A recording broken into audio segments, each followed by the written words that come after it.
let's get into some of the nutrition stuff, because the goal setting stuff is fine. We've got to get the goals. The exercise stuff is fine. This is the easy part. It's the nutrition stuff that's you got to get dialed in with nutrition. Now, there's so much misleading information out there. You got all kinds of different diets, different programs. You got low carb, low fat, paleo, Atkins, 21-day fix. There's just so many different nutrition programs. There's just so much information, and then after a while, it just becomes information overload, and you never stick with anything long enough to really see the progress. Chances are most of this stuff is going to work if you stick with it, but the latest thing comes out and you switch plans. You got to do something long enough to cause some change and to see the change. But you also have to do something where you got to test it long enough to see if it actually works for you.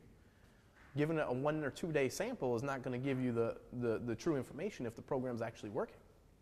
But it's just eliminating all the clutter and just trying to simplify all the nutrition. Most people already know what's good and what's bad, right? Most people already know what to eat. We're going to play a little game here. Good or bad? Apple.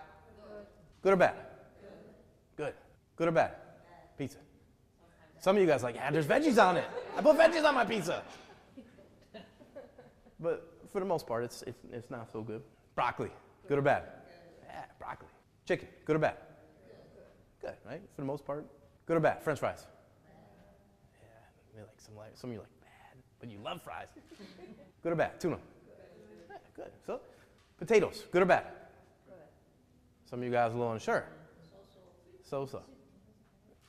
Well, so here's where it gets a little tricky when you come to carbohydrates and your starches, right? Some of you guys are like, good. Some of you are like, I don't know, I'm not going to answer because I'm not sure.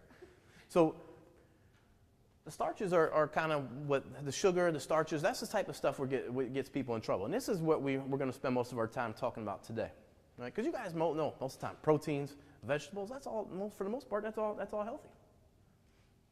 So what is good nutrition?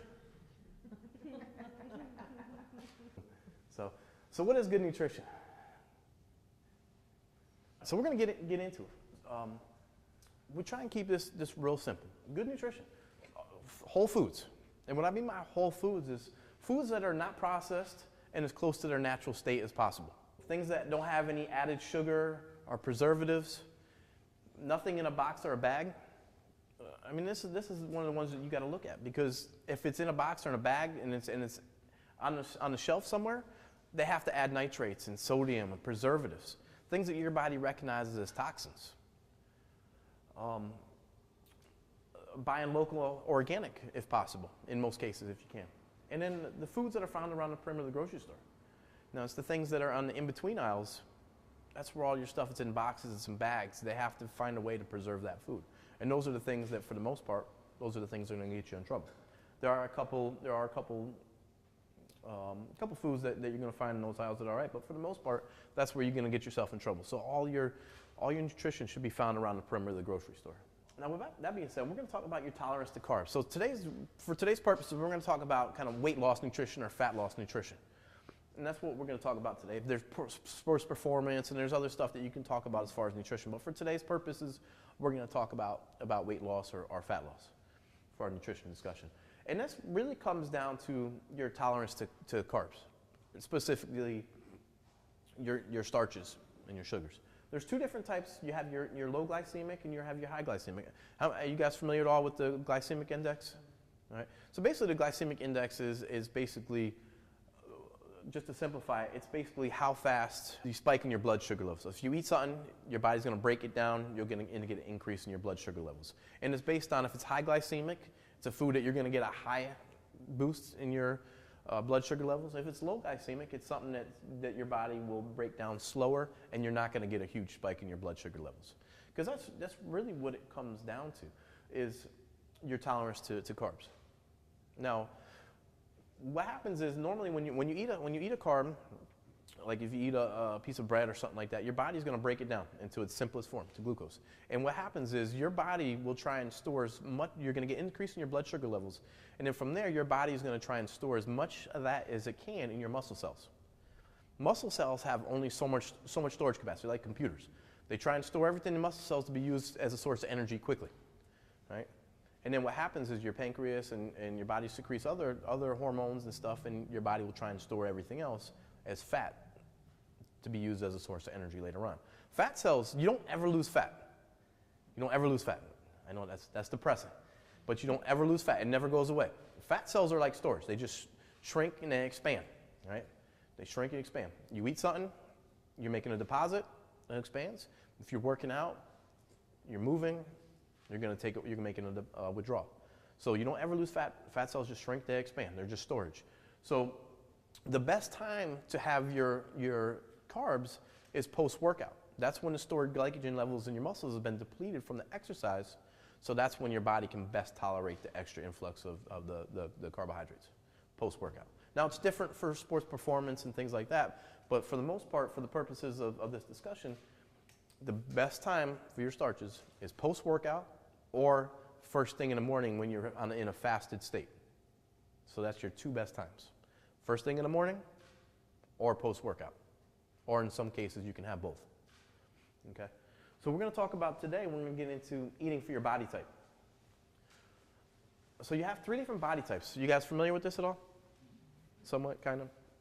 So you have your ectomorph, your endomorph, and then your mesomorph, who's kind of in the middle. Now, each one of these body types have different characteristics. So we all kind of fall into one of these or another. So your ectomorph is someone who is a type of person who naturally has a smaller frame. These people have naturally small metabolisms. Those are the people that can eat pretty much whatever they want and never gain a pound. You probably have a friend like that you can't stand because they just, whatever they eat, it doesn't matter. Now their carb tolerance is high. They have a high tolerance to carbohydrates. So they can have carbs with almost every meal. Now what I mean by carbs, some kind of starchy carbs, something that's minimally processed almost every meal or every other meal. They can get away with it more. Now, each one of these body types has their strengths and weaknesses. Like ectomorphs are great at endurance sports. Like they're great distance runners. They can run marathons. But if you put them on a football field with their small frames, they're going to get crushed. But they have natural faster metabolism. In the middle, you have your mesomorph. So the mesomorph is kind of your natural athletic type. Most people kind of fit into this mesomorph category. Now their tolerance to carbohydrates are kind of moderate. And they can go either way based on their activity level, and their nutrition. So if they're moving a lot, and they're exercising a lot, and they're really active, they can get away with having more starches. If they're not moving, they're not burning the energy, so they don't need as much starches. And on the opposite end of the spectrum, you have your endomorph. Now your endomorph is a person who naturally has larger frame, so larger bones, larger structure. They're great at power sports, but they're not good at endurance things. So they're naturally going to have a low tolerance to starches. So these are the type of people who, if they look at a starch, they swell up. Now, with that being said, they need to focus most of their carb-dense foods around their exercise program. And that's how they can get away with having the extra starches. So if you're someone that you feel like you've always struggled with your weight, or if you got to the point where things in your life change, get older, you have kids, you got work, and then you're not moving as much and you're having a hard time losing weight, chances are you're leaning towards this side. You may not necessarily have an endomorph body type. You could be in the mesomorph body type, but you could be leaning more to the endomorph side based on your activity level. So we're going to talk about the timing of your starches. And we're going to get into some of your meal plans. Do you guys have any questions on this? No? It's pretty kind of straightforward? Okay. So we're going to recap this real quick. So ectomorphs, high carbohydrate tolerance. Mesomorphs kind of in the middle, and then the endomorphs kind of a low carbohydrate tolerance. So let's talk about 2 different categories of meals. So based on what we know there about your eating for your body type, we're going to talk about breaking down your meals into 2 different categories. So you got your anytime meals, and then you got your post-workout meals. So anytime meals are going to be the meals at any time of the day. It doesn't matter. So you're going to have your protein, vegetable, fats, and then water. So you want to have a full glass of water every meal. Now your post-workout meal is going to be a little bit different. You got your protein, vegetable, starch, and then full glass of water or green tea. What's missing? Fat. Now, the reason why you take the fat out post-workout is because the fat will slow down the absorption of that starch. You want to get that starch to be broken down quickly and get right back into the muscles as fast as possible. That helps with the recovery process. That helps with the refueling. So that's the best time. So you take the fat out and have the starch. Okay. So now that we have the two different types of meals, so anytime meal, protein, vegetable, healthy fat, water. So all your meals, for the most part, protein, vegetable, healthy fat, water. Only post-workout or first thing in the morning, then you have the starch. So protein, vegetable, starch, and then water or green tea. Okay? So 2 different categories. We keep it real simple. So you got to earn the starch, right? Got to earn it. So that brings me into how much should you eat? This is one of the biggest questions that I get. How much should I eat? What about my macros? How many of this? How many of that? We try and keep it real simple. We're going to go into the portion sizes. Now, no need to count calories. I like to use what's called the hand method. How many of you guys have a food scale? You do? You actually have a food scale? Every time I ask people, there's nobody with actual food scale. You guys have food scales. So, that's not realistic. You're not going to bring your food scale around with you. Maybe you do, but but you always have your hands with you, right? So you can measure the food with your hands, and you're going to get the ballpark figure. So, women should be eating about 3 to 4 meals a day, and based on this formula, you're going to get about 1,200 to 1,600 calories per day. And you can play around with that a little bit. And men doing this, you're going to get about 2,300 to 3,000 calories per day. And I'm going to show you how to adjust it and moderate if you're not seeing the change that you want. First thing we talk about, so when you're designing your meal, the first thing that you're going to say to yourself, okay, what's my source of lean protein? All right? So with your lean protein, it's going to be the size of your palm. So right here, about the size of a deck of cards is going to give you about the protein size, right? Now, for women, it's going to be 1 palm size. So right here, about the size of a deck of cards. For men, it will be 2 palm sizes, right? Well, if you have bigger hands, you can eat more. Because if you have bigger hands, usually you're bigger in stature. So that's going to give you kind of a ballpark figure. So yeah, so you can eat more if you have bigger hands. So keeping it simple, just about the size of your palm. Now, vegetables, size of your fist. Okay, so for women, about one portion size, about the size of your fist. For men, you get 2. Now, with this being said, with like leafy green vegetables, you can have almost unlimited leafy green vegetables. But if you're having things like carrots and broccoli, or some of those things are going to be a little bit more starchy. So some of those you got to be careful with. But as far as like any leafy vegetables, you can have almost unlimited. You can just load your plate up. But the ballpark figure, about 1 fist size for women, 2 for men. And we get to your carbs. So with the carbs, now this would be post-workout, it would be 1 cup size. So about right here, it would fit in the cup size of your hand. And then for men, you would have 2. Right? And then for your healthy fat. So for women, it would be the size of your thumb. And then for men, 2 thumb sizes. Now these are rough estimates, so we're not asking you to count calories at every meal, but it's going to give you kind of a ballpark figure of where you want to be.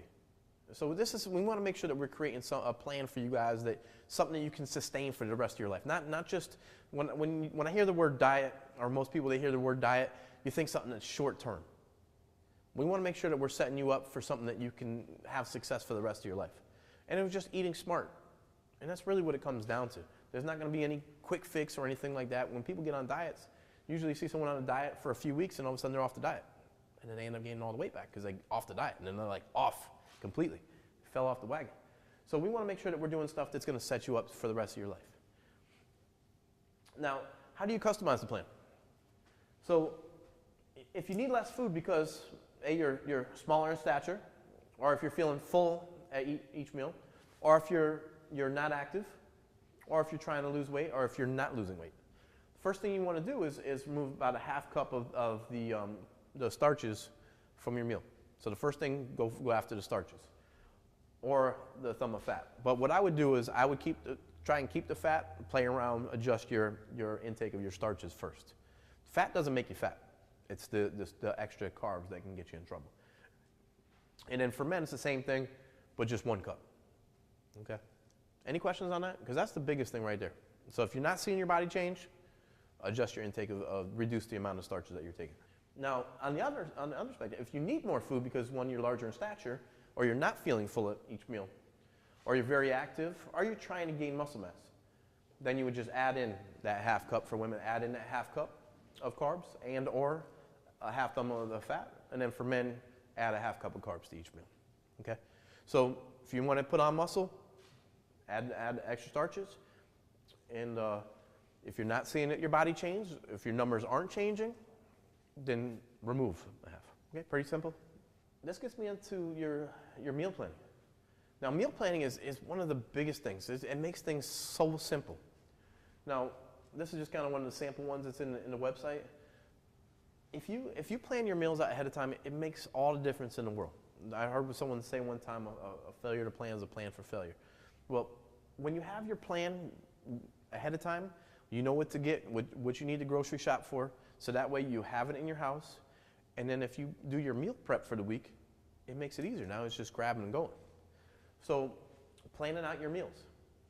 Now, when we get into your meal plans, there's some sample meal plans that we have on our website for you, but you want to use that template that we have on the website too. And just use that template. You can plan out 3 to 4 meals per day. And when you're planning out your meal plan, the first thing that you're going to do, we have that cheat sheet. It's in the website. It's also in the Facebook group as well. It's right on the top. Use this so the first thing you do, you got your template, use the sheet. Okay, what's my lean source of protein? That's the first thing that you should say every meal. What's my lean protein? Chicken, fish, steak, whatever you want for your protein. The second one, what's my vegetables going to be? Got to load up your plate with veggies. What's your healthy fat? And then what's my smart carb? What's going to be my starch for this? Now, with your starch, post-workout or breakfast, or in some cases, if you need to, you can have both if your energy levels are down. Now, when I say smart carbs, you want to keep it simple. I would stay away from pastas and breads. I would just eat, the ones that I would stick to with rice or different rice variants, quinoa, oatmeal, and different sweet potato or regular potatoes. And I would keep it simple, just to those 4 or 5 choices. Because when you start getting into the breads and pastas and things like that, a lot of that stuff has been processed and everything else. Also, you got to start looking at, some people have an intolerance to gluten. Not everybody, but you see everywhere, it's gluten intolerance. It might not necessarily be a gluten intolerance that people have, but what happens is the foods that have gluten in it are the ones that are going to be high in starches. A lot of times, starches are going to make you retain water and bloat you up either way, whether you have a gluten sensitivity or not. There's also some kind of preservatives. There's a lot of sodium. There's other stuff because I got to keep it fresh on the shelves. So it's not necessarily that everyone has a sensitivity to gluten. It's just what you're eating might not necessarily agree with you. Not necessarily that you have a gluten sensitivity, but it's the foods that usually contain gluten where you're going to get into trouble. So I would just keep to those ones. So brown rice or rice variants, oatmeal, quinoa, and different potatoes. Now let's talk about weekly food prep. Now I'm all about prepping food for the week. This makes your life so simple. One, you're gonna know what you're gonna eat every day, because how many of you guys were like, didn't have your meals, and you're like, there's just nothing in the fridge, and you're like, let's just go out to dinner, right? I do it. If there's nothing to eat in the house, I don't feel like cooking. We're going out to eat. And then what happens when you go out to eat? A couple things. One, you probably don't make the best choice. 2, the portion sizes are huge, and then you're probably gonna have a drink with it, right? You go out to dinner, you have a glass of wine, enjoy the food. So, but if you have everything planned ahead of time, it makes everything simple, right?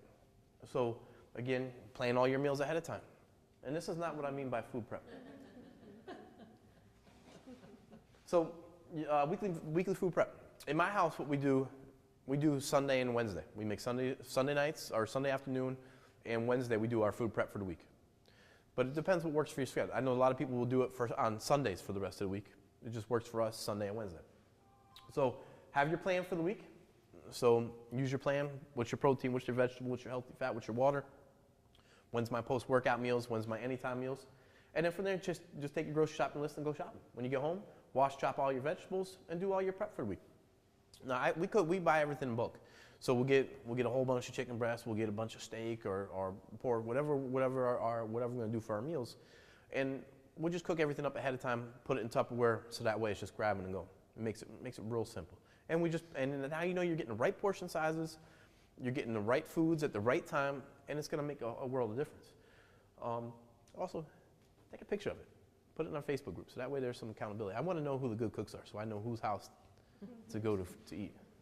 Okay. So some of the things too, some quick tips on this. Eat slowly. So when you take a bite of food, take a bite, put the fork down, chew your food all the way. Because what'll happen is if you sit down and eat and you're just starving, you're just fast as you can, just trying to wolf food in your mouth. What'll happen is you're going to end up overeating.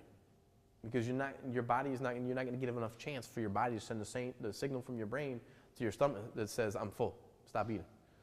So by eating slowly, take a sip of water in between, put your fork down. You're going to break the food down all the way, and you're going to give your mind a signal to feel that you're full. Okay. The other thing is use smaller plates.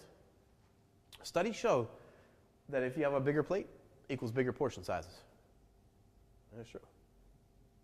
You know, like with the holidays, all going to the family's house, you get that big plate, and you're going to try and load that plate up with as much food as you're going to carry. I did it. I'm sure all you guys did it a few weeks ago around the holidays. You guys were just loading that plate up with food. So, but if you had a smaller plate, you can't fit as much food on that plate. It just makes sense. Another thing, stop eating when you're 80% full. So this goes back to eating slowly. When you stop eating when you're 80% full, chances are you're already full. You're just overeating at that point. And then drink a full glass of water with each meal, because your stomach has only so much capacity. So by drinking water, that water will take up some of that capacity in your stomach. Did you have any questions on this? All right. Yes. Fruits and beans, are they considered, would you put them into starches? Is that under starches or where well, it depends. Like if you're a vegetarian, you're going to get a lot of your protein from beans. So the beans can go either way and be considered both a starch and a protein. But because they're higher in fiber, they're a little bit lower glycemic. They don't break down as fast because they're high in fiber. Foods that are higher in fiber don't break down as fast. That's why with some fruits, some of the fruits that are higher in fiber don't break down, they're lower glycemic. So with fruit, would you put them under starches? So fruits is something that you got to play around with. So you got to see what works for your body. So if you're eating a lot of fruits and your body's not changing, then you might have to eliminate some of the fruits. Because certain fruits are higher glycemic. They break down quickly into sugar. So things like berries are a little bit better. They're higher in fiber and they're a little bit lower glycemic. Something like a banana is higher glycemic. So it gets broken down to sugar very quickly. So like a banana would be a better choice post-workout because it's going to break down, getting your bloodstream faster. So you can have your fruits, like if your numbers aren't changing, don't have a fruit with it any time you'll have a fruit with a post-workout meal. But if you're going to have a fruit, don't have another starch with it. So you can play around with it. What kind of foods do you recommend before? So it depends on the time. In the morning? So if you're the type of person that just crawls out of bed and just comes down here, you woke up 20 minutes before you got here, that's tricky. Because chances are it's not going to sit well in your stomach. So something before a workout would just be an anytime meal. So protein, vegetable, healthy fat, and water. If you're the type of person who just comes in and like first thing in the morning sometimes, I know a lot of people don't work out or eat first thing in the morning. So in that case, I would recommend you could sip on like a Gatorade, like a watered down Gatorade, like half water, half Gatorade, because that'll help control your blood sugar levels a little bit. Or sip on a mixture of like half water, half Gatorade, and some branched chain amino acids. Branched chain amino acids are just protein, but it will not. It'll help prevent the muscles breaking down in the workout. You told me that, and that works really well. BCAAs, so it's branched chain amino acids. Yeah, those work. So you don't necessarily need it, but if you're like, I recommend it for people like we see a lot of people that come in at 5 a.m. And a lot of those people are just coming in, they just crawl out of bed, they still got crust in their eye, drool on their lip, and they're like, I just woke up 2 seconds ago and I dragged myself down here. So someone like that, If you sip on the BCA drink, you just, it's like, most of the time it's a powder or it's tablets. But you could take the powder and just pour it in your water and then have something with like a little sugar in there, like a little bit of Gatorade or a little bit of juice. You don't want to necessarily want to have the Gatorade because it is sugar. So keep that in mind. But if you need something to help you get through the workout, then you can get away with that at first thing in the morning. What about like a fat-free yogurt? So before a workout, you can get away with it. But it's fat-free doesn't mean it's sugar-free. If it's fat-free, they have to make it taste good somehow. Otherwise, you're not going to eat it. So if it's fat-free, chances are to add sugar to make it taste good. So you got to keep that in mind. If you're going to have yogurt, I would recommend more of a Greek yogurt, like a plain Greek yogurt would be a better choice, and then add your own berries. Some of the things that I didn't get to on this slide were like alcohol, because that's a big one. So can I drink on the program? The thing about alcohol, I mean, you still have to live your life, still have fun, but it's got to be moderation. Because when you have a drink, what'll happen is your body looks at alcohol as a toxin. So for every drink that you have, your body has to deal with that toxin first, and it takes about an hour for your body to metabolize alcohol. So for every drink that you have, that's about 1 hour that your body is not burning fat. I heard that it's fat sparing too. Is that true, that your body isn't burning fat or whatever? Yeah, your body stops all metabolic functions and deals with that toxin first. So you're not, that's for 1 hour that you're not actually burning fat. So, it's got to be moderation. So you can't just go out every night. It's nothing wrong every now and then going out and joining friends and having fun, but you can't. It's got to be moderation. If you want to lean out and it's that important to you, sometimes you're going to have to give up a couple things to get what you really want. Everything is just moderation. And the same thing goes with cheat meals, right? So you're not going to be 100% of the time. That's just unrealistic, right? You can't eat clean 100% of the time. There's nothing wrong every now and then having a cheat meal. That's not a big deal, right? Some people are like, oh, I had a cheat meal, and then all of a sudden they fell right off the wagon, and every meal after that is just a cheat meal, right? If you have a bad meal, that's not a big deal. Not a bad deal. Not all day. Yeah, I mean, you just can't string a number of bad meals in a row, right? So say Saturday night, like tonight, you go out, it's football. Mm-hmm. Yeah. Patriots, yes. Big Patriots fan.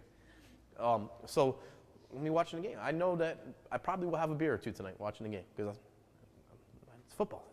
So, but the thing is, I'm going to make sure that I got a workout in ahead of time so that way I can burn and earn, do some damage control. If I'm going to drink, I'm probably not going to have a big starchy meal. I'll probably just have some protein, like a big salad or something like that. So it's a trade-off. If you're going to, it's not, now that's not an excuse to go out every night and drink or whatnot, but cheat meals are okay. But you just can't string a number of cheat meals in a row. So if you know that you're going to have a big cheat meal at night, that morning, make sure you get a good workout in so you can do a little damage control. Well, thank you guys for coming and spending your time listening to me. And then we're gonna try and put this on the website so you guys will have access to it.